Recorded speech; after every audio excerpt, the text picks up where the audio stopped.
Bien le bonsoir dans l'actualité de ce 8 octobre 2019. Retour d'urgence, voire vital sur piste juste après décollage. Un appareil de Ethiopian Airlines a frôlé le pire tôt ce matin à l'aéroport international Blaise Diagne. Un des réacteurs a pris feu dès les premiers pieds franchis dans ce journal. Un coup d'œil dans le hublot pour revivre les mésaventures de la compagnie éthiopienne en passe de se banaliser. Koudef Lourey Amlourey, qui réalise une grande chose, obtient une grande chose pour traduire littéralement l'adresse euphorique du président Abdou Diouf aux championnes d'Afrique de basket de 1997. Donc ça avait été matérialisé par des appartements dans des immeubles construits au Mariste. Aujourd'hui, la désillusion est grande. Les Lions sont menacés d'expulsion pour une question de sécurité. Les anciennes gloires ont rencontré la presse ce matin, ce pour partager ou faire partager leur détresse. L'IPRES, le décret controversé nommant un nouveau directeur général, ouvre le débat sur l'enjeu de la prérogative de nomination à ce poste. Entretien dans ce journal avec Jean-Paul Diaz, l'ancien directeur général de l'institution de prévoyance retraite du Sénégal, qui souligne l'illégalité du décret tout en légitimant la signature, mais dans l'idéal. Le match amical Sénégal-Brésil, les Lions se sont entraînés à Singapour qui accueille la rencontre jeudi. Nous verrons ensemble le programme de l'équipe nationale avec le staff technique des Lions de la Teranga. Bienvenue dans ce journal. Dans un instant, le développement de tous ces titres.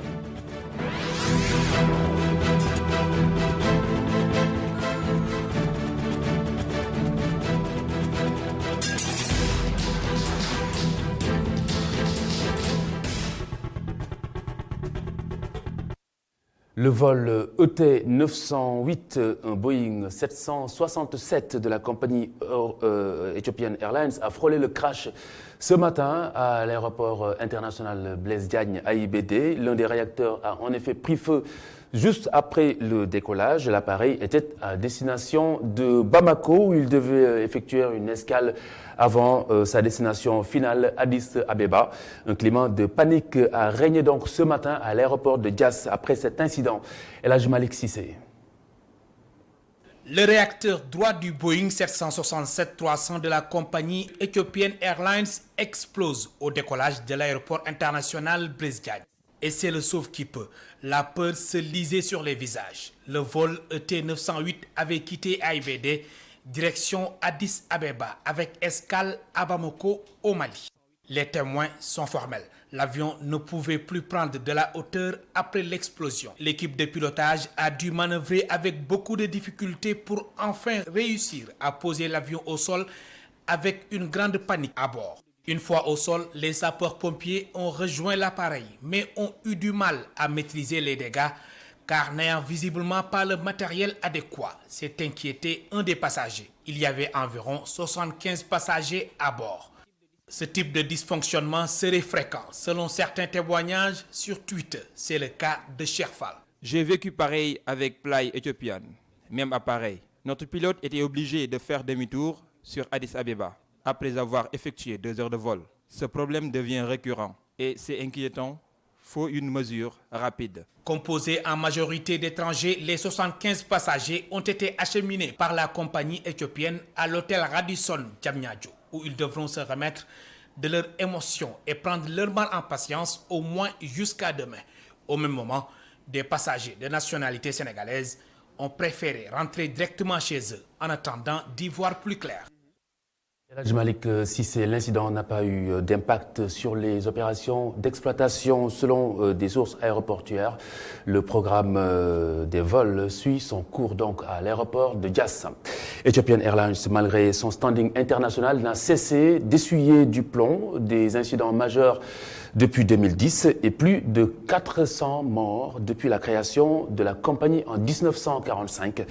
Cheikh Hassan Affal nous dépoussière ces incidents. Depuis sa création en 1945, Ethiopian Airlines semble comme être maudite par le dieu grec du ciel Uranus. 70 années d'existence, 6 accidents majeurs avec un lourd bilan de 401 morts.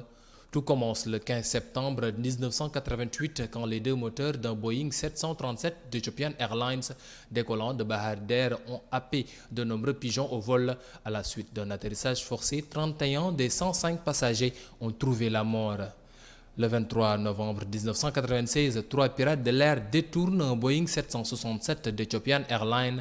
Les pirates de l'air ordonnèrent aux pilotes de se rendre en Australie et bien que l'avion n'avait pas une quantité de carburant suffisante pour un tel trajet, lors de la phase d'approche de Moroni, capitale des Comores, pour atterrir, l'avion se trouva totalement en court de carburant et s'abîma en mer. 123 des 175 passagers ainsi qu'une partie de l'équipage y trouvèrent la mort. Le 25 janvier 2010, le vol 409 d'Ethiopian Airlines assuré par un Boeing 737-800 reliant Beyrouth à Addis Abeba s'abîma au large du Liban quelques minutes après le décollage, faisant 90 victimes mortes ou disparues, soit 83 passagers et 7 membres d'équipage. Le 17 février 2014, un Boeing 767 en provenance d'Addis Abeba avec près de 200 passagers et qui se rendait à Rome a été détourné par son copilote vers Genève. L'homme a été interpellé par la police aéroportuaire suisse. Tous les passagers et membres d'équipage furent sains et saufs. Le 10 janvier 2015, un Boeing 737-400 cargo en provenance de Lomé avec 3 membres d'équipage rate son atterrissage à l'aéroport d'Accra et termina sa course dans l'herbe. Les 3 membres d'équipage ne furent que légèrement blessés et furent transportés à l'hôpital. Le 10 mars 2019, un Boeing 737 MAX 8 assurant la liaison entre Addis Abeba et Nairobi s'est écrasé avec 157 personnes à bord, dont 8 membres d'équipage quelques minutes après son décollage. Tous les passagers du vol ont trouvé la mort. L'avion avait été livré en novembre 2018. En juin 2019, Ethiopian Airlines rejetait toute erreur du pilote dans le crash.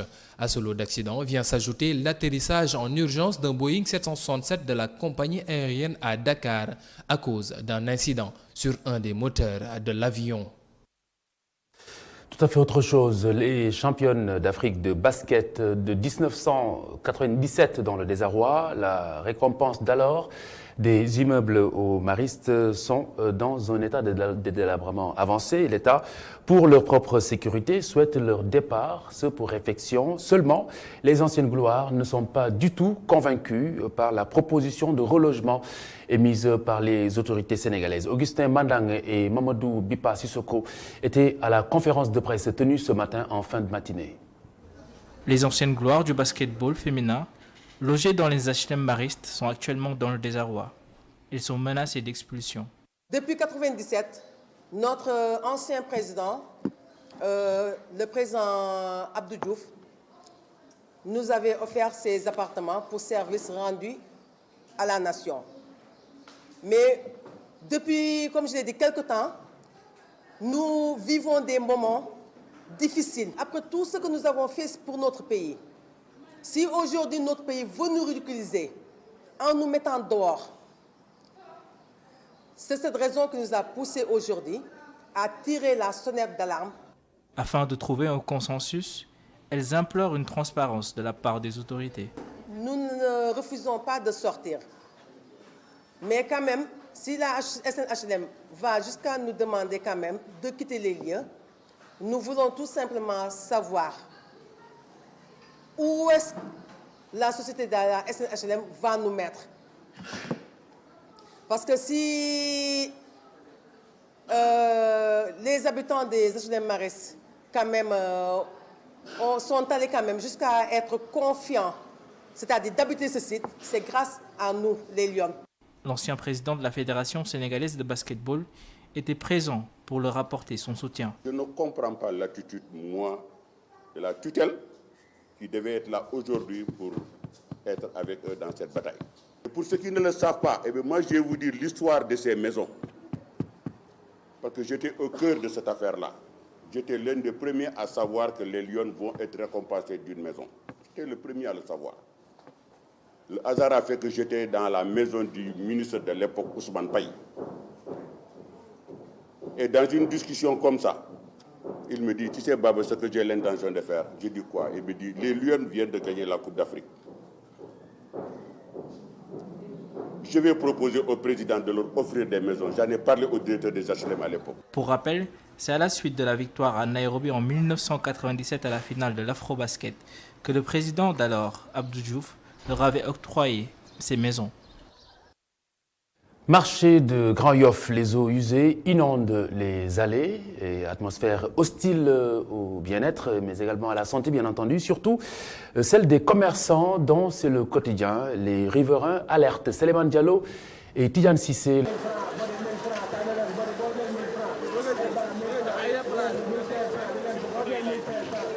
L'endroit présente tous les aspects d'un marigot, mais nous sommes bien au marché de Grand Yoff. Ici, les eaux usées envahissent affreusement l'espace public.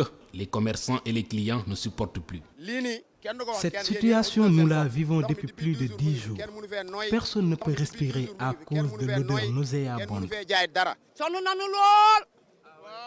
Nous souffrons beaucoup à cause de ces eaux usées. Tous les jours, on marche dans ces eaux. Nous n'en pouvons plus. Nous sommes vraiment fatigués de vivre cette situation. Cela dure depuis une semaine. Même situation à Arafat, non loin du marché de Grand Yoff. En ces lieux, cela fait un mois que les résidents vivent avec les mauvaises eaux.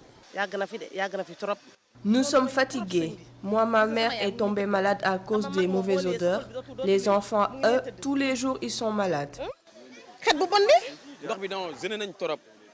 On n'en peut plus, vraiment. Cela nous gêne beaucoup. Et cette situation peut être à l'origine de beaucoup de maladies. Le paludisme surtout, car il y a trop de moustiques ici. Devant cette situation insupportable, les habitants demandent aux responsables de réagir. Nous lançons un appel à l'État du Sénégal, car la mairie n'a pas les moyens. Nous ne voulons qu'une seule chose, c'est que ces eaux usées s'arrêtent. Que les bonnes volontés viennent nous aider, le président de la République surtout. Nous sommes fatigués, vraiment. Les commerçants impactés n'excluent pas le refus de payer la taxe municipale si rien n'est fait. Mais à la mairie de Grand Yoff, c'est motus et bouche cousue. Personne ne souhaite s'exprimer sur la question en l'absence du maire. Kolda, la résistance de l'occupation anarchique et de l'insalubrité gagne du terrain. Malgré la sensibilisation, la voie publique a bien du mal à respirer. Le constat de notre correspondant permanent sur place, Seydou Diatta, dans un instant. Se frayer en passage dans certaines artères de la commune relève d'un véritable parcours de combattants. Les opérations de déguerpissement et de désengorgement des voies publiques telles qu'instruites par le chef de l'État ne sont finalement qu'une volonté mornée dans cette partie sud du pays. C'est pas le comportement des gens, les charrettes, les constructions, l'anarchie est devenue excessive à tous les niveaux. Le marché qu'on avait désengorgé, il y avait des rues larges, il n'y avait plus de commerçants, il n'y avait plus rien. Ils sont tous revenus. Justement, moi je viens de la boucherie tout de suite là, mais j'ai subi tous les trucs, toutes les tracasseries du monde pour vraiment passer. Les passages sont occupés anarchiquement, c'est difficile, c'est compliqué. Pourtant, l'espoir d'en finir avec l'occupation anarchique était grandiose au lendemain de l'appel du chef de l'État à Chochigé. Mais hélas. Tout le monde avait répondu à l'appel du président de la République, son Excellence Macky Sall. Si je me souviens très bien, ils sont passés au désengorgement de toutes les ruelles de Kolda, du marché jusque dans les quartiers. Au Sénégal, il y a un problème de suivi. Il y a un problème de suivi sur tous les plans. Je pense qu'un État ne doit pas être faible. Vraiment, si vous constatez vraiment des manquements, il faut sévir. En dépit de l'occupation anarchique encore en quête de solution, la question de l'insalubrité demeure également un défi majeur dans la capitale du Fouladou. Nos rues sont complètement sales, complètement encombrées. Même piéton a des problèmes où passer. Je pense qu'il faudrait que la municipalité mette le paquet vraiment pour assainir cette ville. Il y a trop de laisser-aller. Il faut un changement de comportement. C'est un problème pour les Sénégalais. Ils aiment citer les autres en exemple, mais ils ne les copient pas. Tous les Koldois interrogés sur la question sont d'avis que la résolution de la question de l'occupation anarchique et de l'insalubrité passe nécessairement par l'application stricte de la loi adossée à la volonté politique, ce qui vraisemblablement manque dans la démarche et initiative entreprise par les autorités locales. Le décret contesté à l'IPRES, une nomination de Amadou Lamine Niang au poste de directeur général de l'institution de prévoyance retraite du Sénégal qui s'avère illégale. En revanche, la démarche donne bien des idées. Un, justement, des anciens directeurs généraux de l'institution espère un changement du règlement, qui plus est pour Jean-Paul Diaz. L'État n'a pas la main du tout sur les fonds brassés dans l'institution. C'est un compte-rendu d'entretien signé Sili Niang et Abdourahmane Ly. La situation qui prévaut à l'IPRES est l'objet de tous les débats dans l'espace public. Le décret du président de la République nommant un nouveau directeur général de l'institution a déclenché une levée de bouclier. Malgré tout, la décision est soutenue par un ancien directeur de l'Institut de prévoyance retraite qui pourtant pointe le caractère illégal de cette nomination. Je suis en phase avec ce décret. Maintenant, du point de vue de la forme, c'est la nomination du directeur général de l'IPRES ne passe pas par un décret actuellement. Mais je pense qu'il faut modifier ces textes-là. Il faut savoir que c'est l'État qui a la responsabilité de payer les pensions de retraite. Et l'État a délégué cette attribution, cette compétence, à une institution qui s'appelle l'IPRES. Moi, je pense que par cette affaire-là, l'État devrait reprendre la main. Et il faudrait qu'à l'avenir, le directeur général de l'IPRES soit nommé par décret en Conseil des ministres. Et ce directeur général, de mon point de vue, devrait même disposer d'un rang officiel. Les centrales syndicales sont vent debout et fustigent le décret. Elles appellent le chef de l'État à le surseoir. Mais pour Jean-Paul Diaz, le problème est ailleurs. C'est l'argent. Il y a beaucoup d'argent à l'IPRES. Aujourd'hui, l'IPRES doit avoir en réserve quelque chose qui tourne autour de 100 milliards de francs CFA. C'est énorme. 100 milliards de francs CFA, lorsqu'il y a 300 millions qui disparaissent dans la nature, moi je mets au défi n'importe quel auditeur, quelle que soit sa compétence pointue en comptabilité ou quoi, de retrouver ça. C'est très difficile. Pour cet ancien inspecteur du travail et de la sécurité sociale, l'institution doit faire l'objet d'audits. Il n'y a pas d'inspection. Je ne me souviens pas de l'inspection générale d'État à l'IPRES. Même si ce n'est pas l'inspection générale d'État qui devrait être compétente, au moins la Cour des comptes devrait pouvoir inspecter l'IPRES. L'IPRES, l'État n'inspecte pas l'IPRES, ne contrôle pas l'IPRES. La tutelle financière, c'est le ministre des Finances, mais le ministre des Finances n'exerce aucun contrôle réel à l'IPRES. D'autres questions sur le patrimoine de l'IPRES fusent aussi de toutes parts, surtout dans le domaine du foncier. L'IPRES a raté l'occasion du foncier à Dakar, l'occasion du boom immobilier. L'IPRES a raté cette occasion. L'IPRES a du foncier, surtout dans le plateau. Mais je pense que l'IPRES aurait pu en avoir davantage. Après l'épisode de la gestion contestée de Mamadou Simbang, le climat est encore plus vicieux avec le feuilleton du nouveau directeur général Amadou Lamine Niang. C'est dans cette ambiance de désordre et de confusion que le président du conseil d'administration a convoqué une réunion d'urgence pour trouver une issue à la crise. Près de 150 sites d'information en ligne recensés au Sénégal, un secteur de la presse facile à intégrer. L'investissement, en effet, n'est pas du tout lourd. Un ordinateur, un autre domaine, et hop, on peut se lancer dans l'information en ligne. Eh bien, le domaine, en plus de tout cela, n'est pas formellement réglementé. Des manquements qui seront sans doute corrigé très bientôt par le nouveau code de la presse. Moustapha Gabar Diop Barasow. Le ministre de la Communication face aux acteurs de la presse dans le cadre de la mise en place du nouveau code de la presse. Objectif, impliquer les concernés pour mieux définir l'application des textes. La liberté, mais comme on dit, la liberté à travers la responsabilité, tout le monde ici a un rôle à jouer. À vous les acteurs, en rapport avec tous les acteurs, l'État entend mettre en place des instruments nécessaires pour assainir le secteur et promouvoir son développement. Ce code nous protège, réglemente notre profession et donc il faut nécessairement qu'il puisse être appliqué.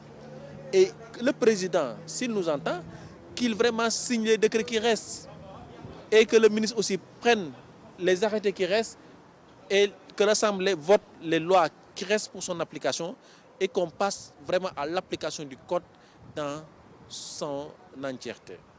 Un projet de nouvelle carte nationale de presse a été présenté lors de la rencontre. Un filtre pour assainir le milieu, notamment la presse en ligne qui disposera bientôt d'un observatoire de la qualité. Et cet observatoire-là permettra de labelliser les contenus des sites d'information. Et ça permettra aux citoyens lambda de pouvoir surfer sans problème en se disant « Ah, ce site-là a un label, donc je peux avoir confiance ». Je salue votre détermination. Vous-même, vous touchez du doigt la problématique. Et ensemble, mais tant que vous n'avez pas vous-même le désir réel de faire changer les lignes ne changeront pas. Mais maintenant que le cadre est offert et que vous-même, vous avez la détermination de valoriser votre métier, à vous de jouer. Un comité de délivrance de la carte nationale de presse a été arrêté par le ministère. Il devra déterminer les conditions pour détenir la carte nationale de presse. Beaucoup de sites d'information non conformes au code de la presse sont ainsi appelés à disparaître. Nous y restons justement, Moustapha Gabar Diop, avec ces spécimens de la nouvelle carte nationale de presse qui ont été présentés aux journalistes à l'occasion de cette rencontre avec le ministre de la Culture et de la Communication, Abdoulaye Diop, que vous avez vu sur ces images. Comment alors ce sésame est attendu? Nous avons fait un tour dans quelques rédactions de Dakar. Séléman Diallo et Alioune Gueye. Une nouvelle carte nationale de presse sera confectionnée pour les journalistes. Ce sésame sera un outil qui va permettre d'assainir la corporation selon les acteurs. La nouvelle carte de la presse pourra aider ou contribuer à assainir. Il faudrait déjà poser plusieurs questions et trouver des réponses à ces questions, c'est-à-dire qui est journaliste, technicien de l'information et de la communication, au bout de quel nombre d'années ou au bout de quel cursus universitaire ou scolaire, entre autres. Ce sont autant de questions qui méritent réponse. Avant même cette carte, dans le code, à partir de l'article 4, là on définit clairement le statut du journaliste, qui est journaliste et qui ne l'est pas. Pour matérialiser cela, il y a la nouvelle carte nationale de la presse. Et il y a une commission pour délivrer cette carte composée de 8 membres. Une profession qui est à ce jour totalement discréditée, d'où le ras-le-bol des professionnels. Assainir le milieu, il est vrai que c'est plus qu'une urgence, une exigence même, dans la mesure où on y voit du tout dans ce métier. Ce métier est galvaudé parce qu'assailli par des gens, par des opportunistes, par des gens qui ne connaissent même pas les gens journalistiques. Et il y a ce qu'on appelle dans notre métier la racaille, quoi, c'est-à-dire les gens qui exploitent les hôtels et autres entités juste pour avoir des pédiums et autres. Donc ce qui les intéresse, ce n'est pas la collecte, ni le traitement, ni la diffusion de l'information. Le nouveau code de la presse a été voté en 2017 par l'Assemblée nationale. Mais depuis lors, aucun décret d'application n'a été pris dans ce sens pour dépasser le statu quo. L'application du nouveau code de la presse, je pense que c'est un vœu de la presse. Le chef de l'État en a parlé à plusieurs reprises. Maintenant, il incombe aux députés de l'Assemblée nationale de faire le nécessaire pour justement l'application de ce nouveau code de la presse. Et je pense qu'à travers l'application, on pourrait au moins aboutir à un sensible changement dans le comportement ou les comportements des journalistes de manière générale. Depuis 2017, adopté par l'Assemblée nationale, mais si ça tarde à être promulgué et que le décret d'application soit signé, mais ça ne dépend plus de la presse, mais des autorités maintenant. Pourquoi l'autorité n'a pas encore décidé de la publication de ce code-là? N'est pas journaliste qui veut, c'est une sentence des professionnels de l'information et de la communication. Avec la mise en œuvre de la nouvelle carte nationale de presse, le journalisme sénégalais peut espérer retrouver ces lettres de noblesse. La 45e promotion de la police a prêté serment ce matin, une promotion composée de 1492 agents, des agents prêts à servir. Les autorités venues assister à la cérémonie ont justement profité de l'occasion pour leur rappeler les attentes de la population sénégalaise. Mafal Fall et Cheikh Hassan Fall étaient de la partie. C'est dans une ambiance empreinte de solennité que s'est déroulée la cérémonie de remise des épaulettes aux 1492 élèves de la 45e promo de l'École nationale de police. Des élèves commissaires, officiers, sous-officiers et agents chargés désormais d'une mission noble et exaltante. Votre serment exprime votre engagement personnel de servir votre nation. Un engagement qui, je vous le rappelle, peut aller jusqu'au sacrifice suprême. Ces sacrifices qui fondent votre métier ne seront mis en valeur que par un comportement irréprochable en toutes circonstances, par la culture de l'excellence dans vos rapports avec tous vos concitoyens. Le ministre de l'Intérieur rappelle à ces policiers venus enrichir les rangs de nos forces de l'ordre les attentes de la nation à leur égard, tout en annonçant que les recrutements vont continuer. La sécurité est le gage du développement durable et du fondement des libertés publiques. C'est en cela que Monsieur le Président de la République la place, en tant que service public essentiel aux citoyens, dans ses premières priorités. C'est ainsi que des efforts de recrutement massif de fonctionnaires de police seront poursuivis dans les années à venir, de manière à permettre d'atteindre dans un avenir proche le niveau standard requis en termes de ratio force de sécurité intérieure-population. Après la remise des épaulettes, la prestation de serment et le défilé, les 1492 policiers ont laissé éclater leur joie en attendant de se mettre rapidement au service des Sénégalais.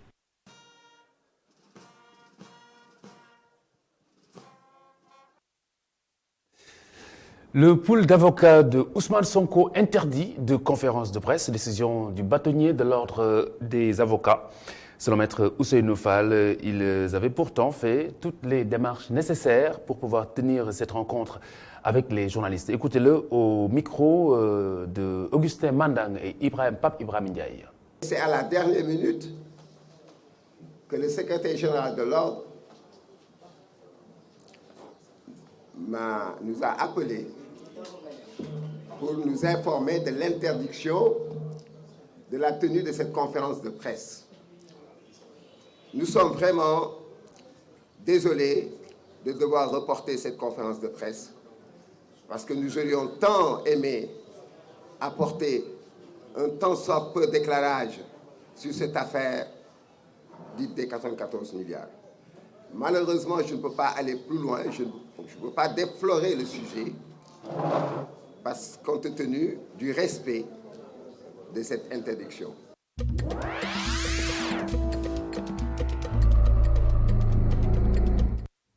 Un récit de Mam Abdougaï Kassé.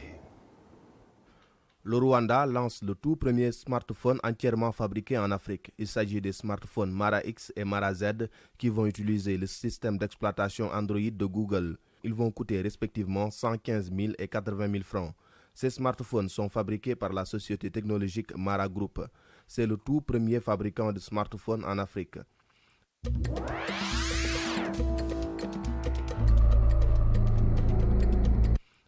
En Tunisie, les avocats du candidat Nabil Karoui ont déposé aujourd'hui un recours auprès du tribunal administratif pour réclamer le report du second tour de la présidentielle prévu ce dimanche. Ils parlent de violation de l'égalité des chances car le candidat de Kalboutounès est toujours en détention et ne peut nullement faire campagne.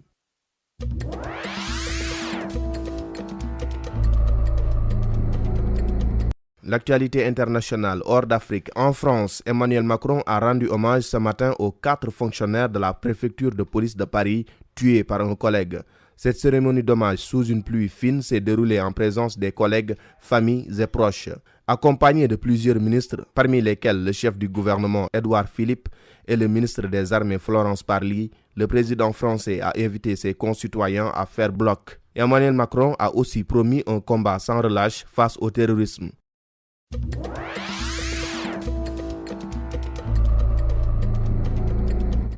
Le match Sénégal-Brésil ce jeudi au National Stadium de Singapour. Les Lions du Sénégal, l'équipe nationale, s'est entraînée ce mercredi. Le directeur technique national Mayacine Mar revient avec nous sur le programme, le planning de l'équipe durant son séjour à Singapour, mais aussi ce qui explique le choix de la cité d'Asie du Sud pour disputer la rencontre, cette rencontre amicale. Mayacine Mar, au micro de notre envoyé spécial, Sekou Seydi. Pas forcément le choix du Sénégal, mais comme c'est un match amical qui est organisé donc par un matchmaker, il est clair qu'effectivement il y a un accord entre le matchmaker et les deux équipes.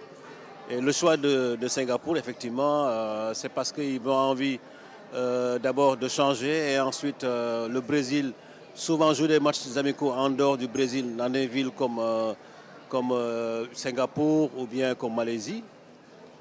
Et je pense que c'est vrai qu'ils cherchent un peu à avoir beaucoup de monde parce qu'en fait, il y a beaucoup de matchs internationaux qui sont joués ici à Singapour, la Juventus, Manchester.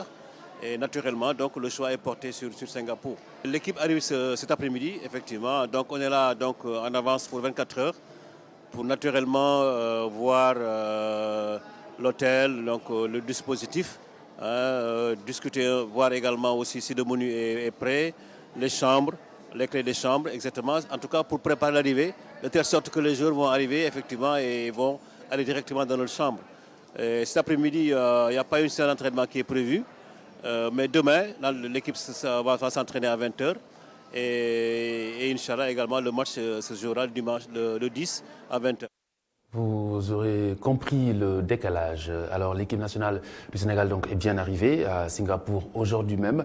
Une foule de supporters était à l'accueil à l'hôtel, la majeure partie arborant des maillots de Liverpool pour espérer un selfie avec l'attaquant des Reds, Sekou Seydi.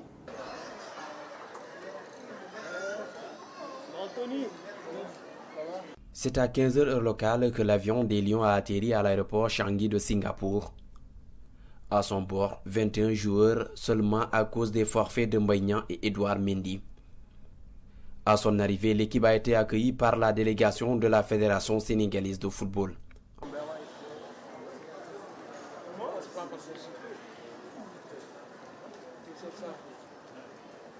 Direction Swiss Hotel où les Lions sont logés.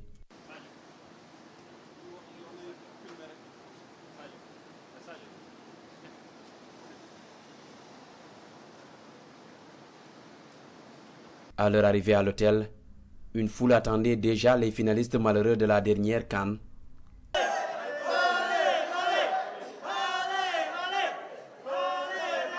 Ici, la superstar se nomme Sadio Mané et plusieurs personnes ont effectué le déplacement pour voir l'attaquant de Liverpool. Certains ont bénéficié de selfies, d'autres d'autographes. Joie chez ses supporters.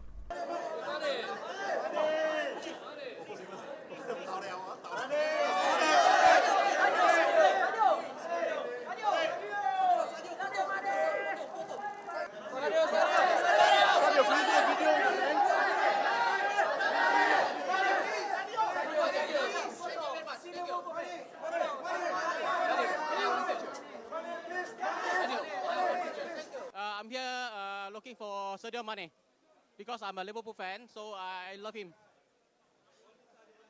Yeah, I love Sadio Mane. I'm here for Sadio Mane. Only Sadio Mane. Yeah, I'm finding Sadio Mane here. Huh? Yeah, yes, he's my favorite player, Sadio Mane. He's a very nice guy. He saw that I was young and then he signed and take photo with me. I love him. He's a very good player. I love Mane. Pour le numéro 10 des Lions, c'est une grande fierté de se sentir aimé dans ce pays. J'ai toujours le plaisir de partager des moments avec ces fans qui me connaissent à travers la télé. Donc pour moi, c'est très important. Et puis, comme je l'ai dit, je suis un footballeur sur le terrain, donc je vais essayer de continuer à être plus performant pour pouvoir donner plus de plaisir à ces jeunes qui nous suivent tout le temps. L'équipe nationale du Sénégal a donc effectué sa première séance d'entraînement ce soir au Singapour Premier League. Tous les 21 joueurs ont participé à cette séance qui a duré une trentaine de minutes. Saïkou Seydi depuis Singapour pour le groupe Emedia Invest. Sekou Seydi, envoyé spécial de Emedia Invest à Singapour. Et puis ce coup de gueule de l'attaquant des Lions de la Teranga sur Twitter, vraiment zéro. Ces journalistes au Sénégal, les journalistes sénégalais, toujours obligés de mentir pour vendre. Vous êtes ridicule, à vous, Madame la Presse. Ne vous méprenez pas. Ce message s'adressait seulement à ceux qui ont écrit de fausses informations. Excusez ma maladresse, mais je leur dois bien ça. Mbaye Niang, je le souligne, réagissait à l'information selon laquelle il se serait crêpé le chignon avec le sélectionneur national Aliou Cissé, raison de son absence à Singapour. Après recoupement, effectivement, le finaliste de la dernière CAN joue sous infiltration avec son club français, le Stade Rennais, et que du coup, 14 heures de voyage ne ferait qu'aggraver sa blessure. Donc, c'est bien un forfait pour raison de blessure. C'est la fin de ce journal. Merci de l'avoir suivi. 23h, Sode Diakoumpa, Djoukib Kribari, c'est le bulletin en Wolof. Tout de suite, retrouvez Sophie Abba, hier. Juste après, Serigne Saliou Mbaké nous inspire avec le professeur El Hadji Songué Diouf. 21h, e-transport, au volant, Osama Monique Sagna. Bonne soirée sur ITV. Au revoir.